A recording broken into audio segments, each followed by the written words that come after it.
Eu sunt Mihai, iar tu ești la revizia de film. Suntem bombă!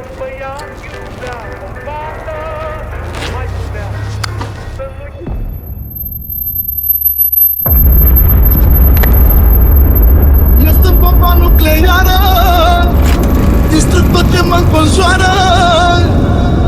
Salutare, eu sunt Mihai, iar tu ești la revizia ultimei bombe cinematografice, Oppenheimer. Da, fitilele noastre, a apărut mult așteptatul Oppenheimer, noua producție a regizorului nostru Christopher Nolan. De data aceasta, în centrul atenției este nimeni altul decât Cillian Murphy și ai lui ochi albaștri de-ți explodează sufletul. Ochii tăi albaștri jur că m-au vrăjit. Te-am așteptat o viață și uite că ai venit. Și bineînțeles, știm foarte bine că este a doua jumătate a mimului Barbenheimer, care a rupt internetul. Această producție, care și-a făcut apariția în cinematografe pe 21 iulie, la fel ca și Barbie, a avut și un buget similar, adică 100 de mili. Încasările acestei producții, conform Box Office Mojo, s-au ridicat în ziua de 21 iulie la circa 33 de mili. Sigur nu o să rămână așa. Dar fără alte bombe care amenință cu dispariția speciei umane, să intrăm în revizia asta. Cum poți să surprinzi viața unui... Cum poți să surprinzi viața unui individ care a fost știut an la rândul drept cel mai cunoscut om de pe planetă? Și cum poți să spui... ce ai, Denisă? Și cum poți să spui povestea creării bombei atomice fără să îndrepți degetul către cineva? Nu știu, trebuie să-l întrebați pe Nolan. Scenariul acestui film este dens, plin de informații, cu oameni fără de care știința din ziua de azi nu ar fi existat așa cum o știm noi și multe alte lucruri pe care trebuie să le aflați singuri. În 3 ore, Nolan reușește să ne prezinte începutul lui Oppenheimer ca om de știință, parcursul acestuia printre atomi și punctul culminant, crearea bombei atomice, apoi căderea lui. Biografie e un cuvânt mult prea mic pentru ce a reușit el. Prima imagine pe care ne creează este a unui student neîndemânatic, crud, care ar fi în stare să-și omoare profesorul cu ceanură doar pentru că nu l-a lăsat să participe la o prelegere. Apoi vedem un om de știință matur, care primește validarea de care are nevoie.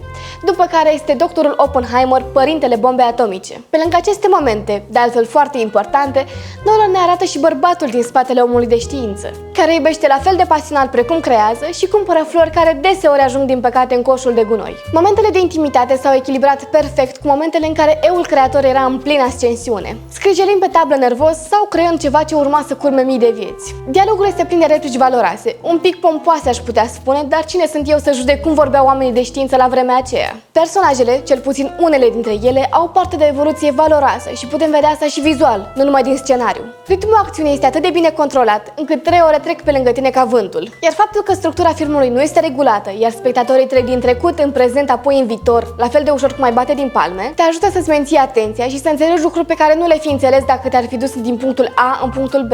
Nu mai are rost să spun ce teme și ce subiecte profunde aduce în discuție, dar spre deosebire de Barbie, aici toate sunt puse pe masă și suntem conștienți de ele. Cum s-ar zice, vedem elefantul din magazinul de porțelanuri. Prin urmare, nota mea este 9, fiindcă scenele de nuditate din film nu mi s-au părut necesare, iar femeile din filmul ăsta au fost puțin spre deloc importante. Tu nu știi că noi nu facem afaceri cu femei?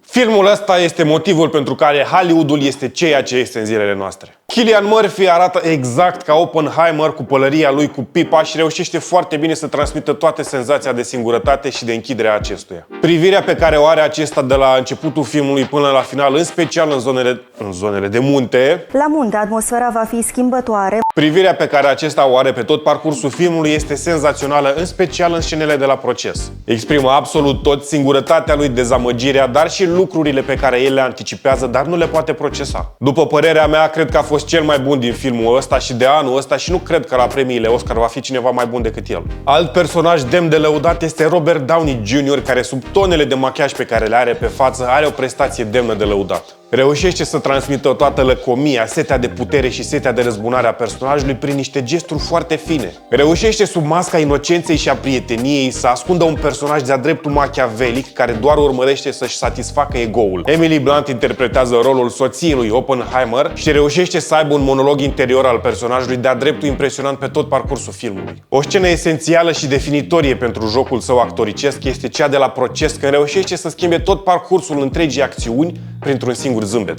Pe tot parcursul filmului ea luptă cu propria persoană, dar și cu oamenii din anturajul soțului ei, lucrul acesta văzându-se cel mai bine în scena din final, din gestul ei mic. Din păcate, ca orice pădure frumoasă, nu poate să fie lipsită de uscăciuni. Matt Damon, după părerea mea, a avut o prestație cam slabă, părea din alt film, din ceva film clișeic american de acțiune. Probabil că a jucat prea mult în filme de-astea și e defect profesional acum. A avut puține momente credibile, în rest a fost cam prostovan. Dacă asta a fost intenția sa, atunci Jos Pălăria a fost excepțional, dar mă îndoiesc că asta s-a vrut. Nu știu, părea foarte caricaturizat, un clișeu și nu l-am putut lua în serios. Filmul are 3 ore, dar, sincer, la ce au făcut oamenii ăștia aici și cum au jucat, nu o să le simți trecând pe lângă tine.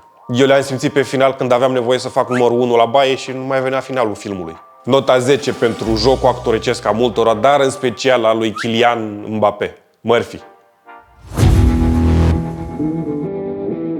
Tu ai așteptat filmul? L-ai văzut?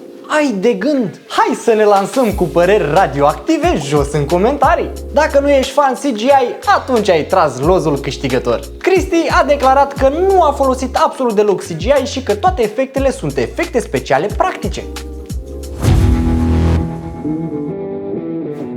Filmul ăsta este o adevărată bombă nucleară, cum s-ar spune. Recunosc că l-am așteptat de anul trecut și se pare că toată această așteptare a meritat. Hoyte van Hoytema este omul din spatele imaginii care a lucrat foarte mult cu regizorul nostru, Cristi. El este cunoscut și pentru alte filme, cum ar fi Her, Interstellar, Tenet și alte filme pe care eu nu pot să le pronunț. Și da, a avut bătăi de cap, mai ales când vine vorba să lucrezi cu Cristi, care nu folosește deloc CGI. Filmul este împărțit în două părți, aș putea spune, partea color și partea alb-negru. Partea color reprezintă povestea spusă din perspectiva lui Oppenheimer, iar partea alb-negru reprezintă perspectiva lui Louis Strauss. De menționat faptul că în ambele perspective ai senzația că faci parte și tu din poveste, deoarece pentru această producție s-au folosit camere IMAX. Oricum este al 6-lea film al lui Cristi, filmat cu camere IMAX. Un aspect interesant al filmului constă și în alegerea locațiilor. Pentru atenția la detalii și dedicarea pentru autenticitatea istorică, majoritatea decorurilor sunt 1 la 1. Băi, 1 la 1, nu 1 la 1. Majoritatea decorurilor sunt 1 la 1 cu locațiile reale. Locațiile de filmare din New Mexico au inclus și casa originală din Los Alamos, în care Oppenheimer și familia sa au locuit pe perioada proiectului. Cât despre sunet, aici universul sonor este bine conturat și crescut de la scenă la scenă. Compozitorul Ludwig Göransson a realizat o coloană sonoră cu adevărat epică. De la momentele intime până la momentele tensionate de dinaintea testului atomic, el reușește să surprindă totul. Cristi a sugerat să folosească o vioară ca nucleu al universului sonor, iar după el a avut libertate deplină. Și așa au luat naștere cele 24 de melodii care reușesc să te țină atent la poveste, chiar dacă în cameră sunt vreo 5 oameni care discută politică. Nota mea este 10 pentru că nu există efectiv altă notă mai mare și 10 e limita în cazul ăsta. Iată că de această dată vorbim despre o bombă și nu este vorba despre mine.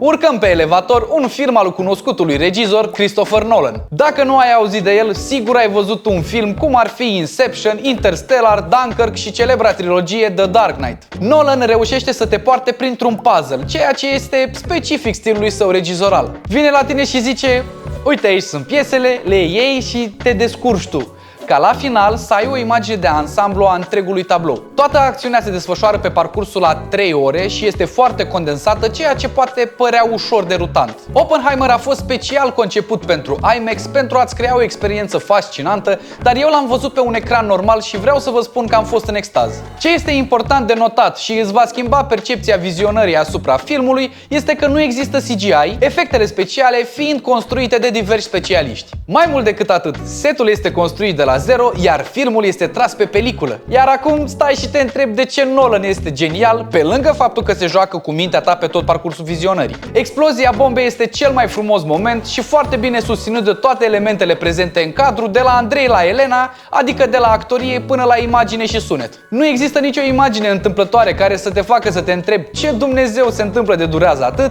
dar vei observa că nivelul de informații este foarte condensat. Chiar dacă nu se vorbește din punct de vedere tehnic cum se creează o bombă nucleară, dar măcar ai parte de un sinopsis care te face să înțelegi care este măreția din spatele acestei invenții. Nolan reușește să cuprindă acțiunile și stările emoționale ale lui Oppenheimer și a echipei din spatele proiectului, punând în lumina reflectoarelor lupta interioară a personajului, astfel încât te face să simți ceea ce el a trăit. Foarte interesant este balansul dintre imaginile alb-negru și cele colorate, care nu fac trimitere la o anumită perioadă de timp, ci mai degrabă, Ai dimanța ia cale, ei pabai de la tuche. care nu fac o trimitere la o anumită perioadă de timp, ci mai degrabă evidențiază perspectivele personajelor, delimitând foarte bine lumile acestora. Flair-ul regizorului de a aduna cei mai buni oameni, de la actori la echipă de producție și direcționarea acestora, se poate vedea de la o distanță mai mare decât cea a unei explozii nucleare. Cine mă? Nolan? Bun rău,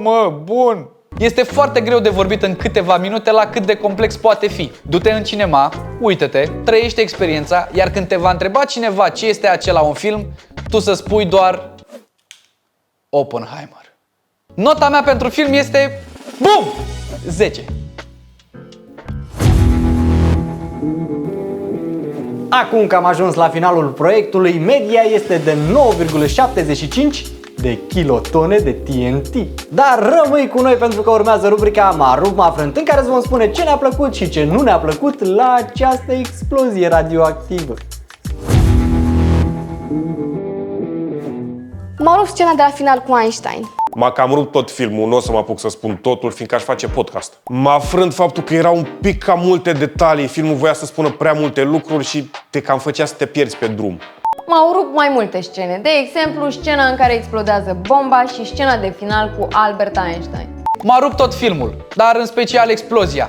A fost bombă. Și m-a frânt că nu am prins multe informații pentru că nu am fost informat destul. Așa că, bă copii, puneți mâna și citiți că pe vremea lui Oppenheimer se făcea carte, nu un film.